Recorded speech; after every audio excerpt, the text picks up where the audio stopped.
અધૂરું એ માતાએ પૂરું કરાયું। મારો ભાઈ 12-13 વર્ષથી ઊંઘ્યો હતો, ગોડો થઈને ઊંઘ્યો હતો, એને હાજો કરવા વાળી આ માતાજી કાળુ ભગતની મેલડી છે।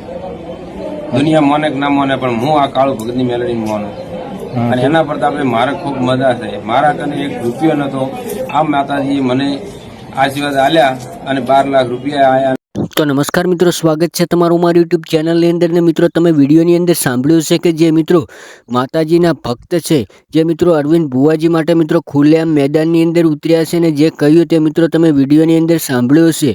તમને બધાને ખબર જ હશે કે મિત્રો થોડાક દિવસો પહેલાં જે મિત્રો અરવિંદ ભુવાજીનો સખત વિરોધ કરવામાં આવી રહ્યો હતો અને ત્યારબાદ મિત્રો તમે વિડીયોની અંદર સાંભળ્યું છે કે અરવિંદ ભુવાજીના સપોર્ટની અંદર માતાજીના ભક્તો મિત્રો આવ્યા છે અને સાથે સાથે મિત્રો વાત કરવામાં આવે તો ભાઈએ જે મિત્રો જણાવ્યું છે કે કોઈ માને કે ના માને હું કાળુ ભગતની મેલડીને માનું છું, કારણ કે ઘણા વર્ષોથી મારો ભાઈ છે જે ગાંડો થઈને ફરતો હતો અને મારા રૂપિયા પણ અટવાઈ ગયા હતા, એ પાછી લાવનારી આ માતા છે। જાહેરની અંદર મિત્રો અરવિંદ ભુવાજીને આ ભાઈ સપોર્ટ કરી રહ્યા છે।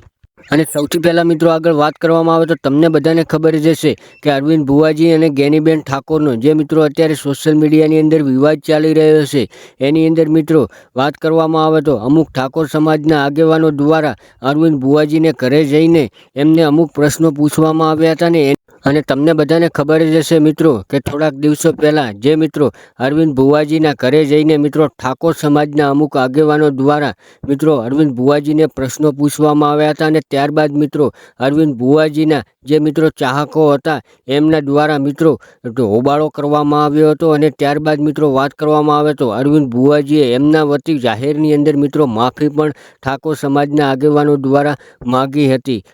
અને તમને બધાને ખબર જ હશે મિત્રો કે થોડાક દિવસો પહેલાં જે મિત્રો ગેનીબેન ઠાકોરે થરાદની અંદર જાહેર સભાની અંદર એક નિવેદન આપ્યું હતું અને એની અંદર મિત્રો ઠાકોર સમાજને જાહેરની અંદર જણાવ્યું હતું કે ભુવા અને અંધશ્રદ્ધાની અંદર કોઈએ ઉતરવું નહીં।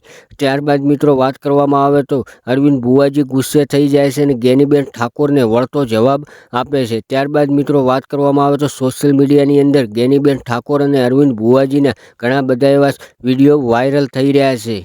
તો મિત્રો તમે કોને સપોર્ટ કરવા માંગો છો, ગેનીબેન ઠાકોર કે પછી અરવિંદ ભુવાજીને? જરૂરથી જરૂર મિત્રો કોમેન્ટ બોક્સની અંદર અવશ્યથી અવશ્ય જણાવજો।